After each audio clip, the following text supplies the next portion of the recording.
how do you speak, or how do you work with the traditional soccer coach or this traditional football or rugby coaches that just look at these young guys and say, "Oh, they just need to toughen up. They just need to work harder. You know, they don't need this fluffy stuff. They don't need someone to talk to. I can handle it." You know, how do you start to deal with those types of coaches that may be set in their ways, experience, and tradition? I've come across all sorts of different coaches, and I have found there are sometimes some of those archaic views of, you know, it's a bit fluffy, why do we need this? Yeah, what is this all about? But ultimately, I will sort of discuss what's going on the pitch, and then I can relate that straight back to something that's just happened. So then it's in black and white in terms of the processes and the consequences, or how we deliver feedback to players, and some of the consequences or detrimental consequences it can have on performance. For example, you know, like quite abrupt feedback in training, or pinpointing certain players out.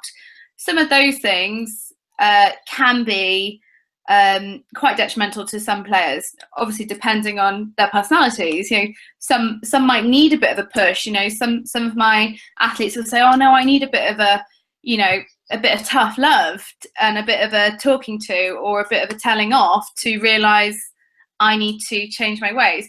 However, of course, there's other players that are not going to deal with that feedback very well. So in terms of how I can help with my role with coaches, I would offer like CPD sessions, and we discuss some of these sort of core elements of, okay, how do we get the best out of our players?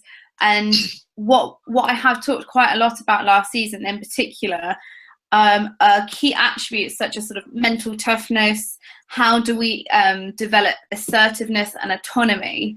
So giving the players more creativeness, giving them that time to think for themselves, instead of a very telling, instructive sort of environment, which is like school. You know, you must do this, otherwise you'll fail.